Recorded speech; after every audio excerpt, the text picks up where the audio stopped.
हमारे मंत्री जी रहे हों, सबने जिस शिद्दत से काम किया है, तो उनके लिए मैं माननीय प्रधानमंत्री जी अपनी सरकार की तरफ से कहना चाहता हूं कि उन्होंने एक इबादत के भाव से काम किया है।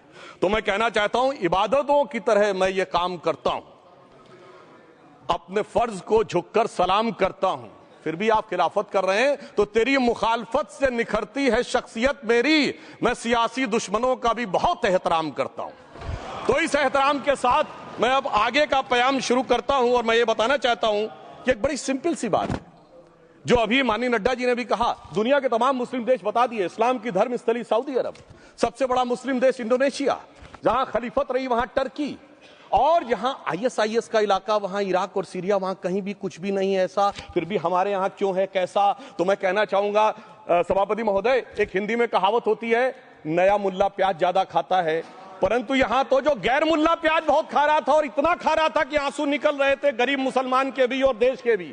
इसलिए मैं कहना चाहता हूं सभापति महोदय, अगर छोड़ दीजिए भारत की बात करिए, तो क्या ऐसी कोई शक्ति सिखों के पास है, ईसाइयों के पास है, यहूदियों के पास है, पारसियों के पास है? नहीं है।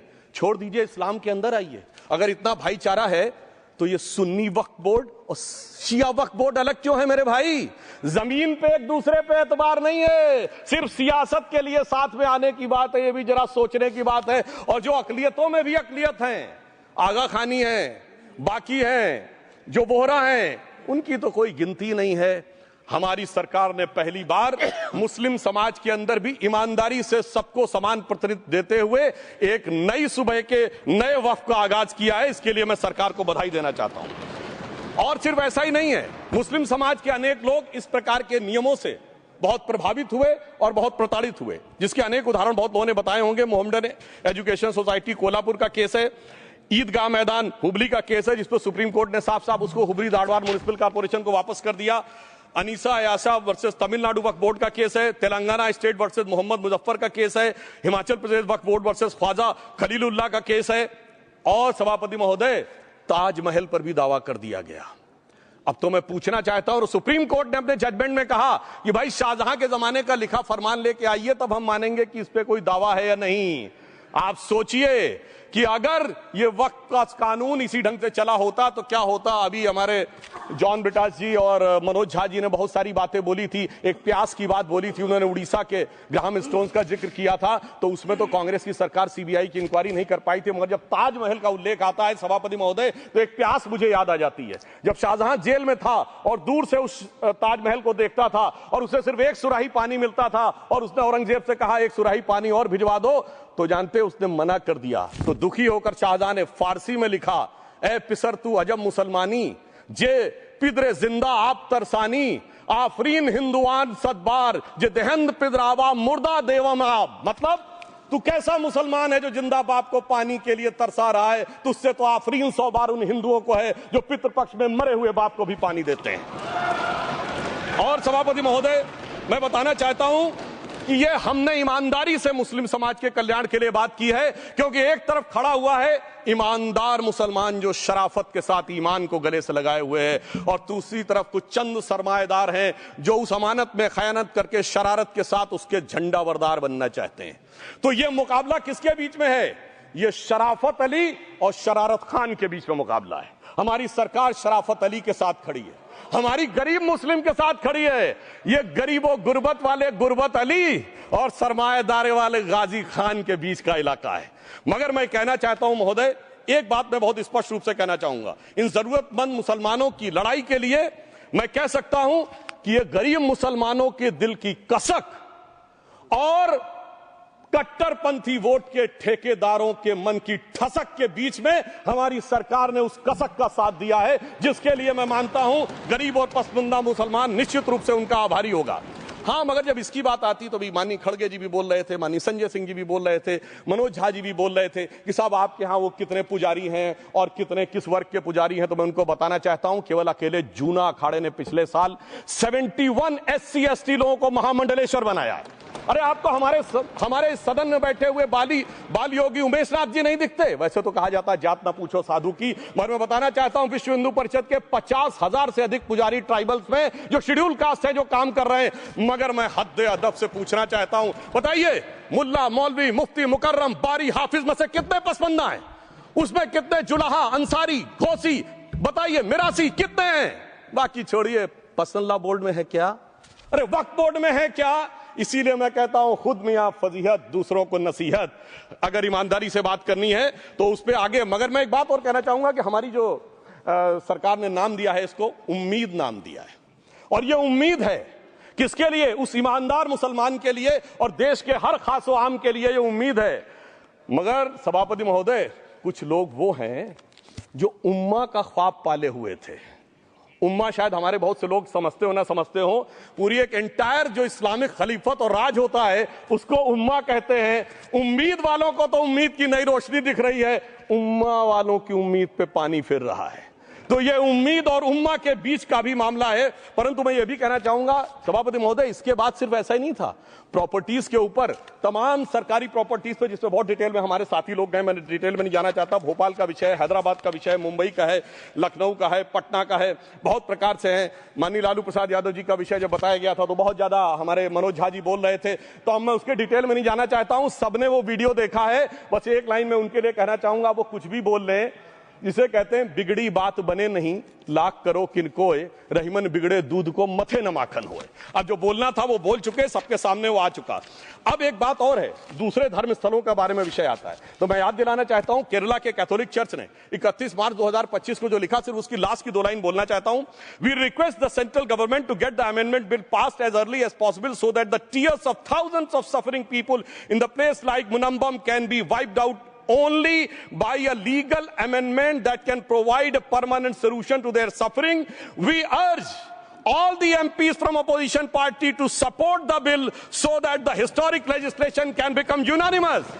मगर सभापति महोदय, ये अल्पसंख्यकों की बात करने वाले जब अल्पसंख्यक की बात आती तराजू पे तौलते हैं, किसका वेट ज्यादा है, किसकी धमक ज्यादा है, किसकी खनक ज्यादा है, फिर तय करते हैं कि माइनॉरिटी के साथ आना है, किस माइनॉरिटी के साथ नहीं आना है। और मैं एक और बात कहना चाहता हूं, तमिलनाडु के तिरुचेरी मंदिर की बात आई, यमुनानगर में गुरुद्वारे की बात आई, केरल में क्रिश्चियन कम्युनिटी की जमीन की बात आई।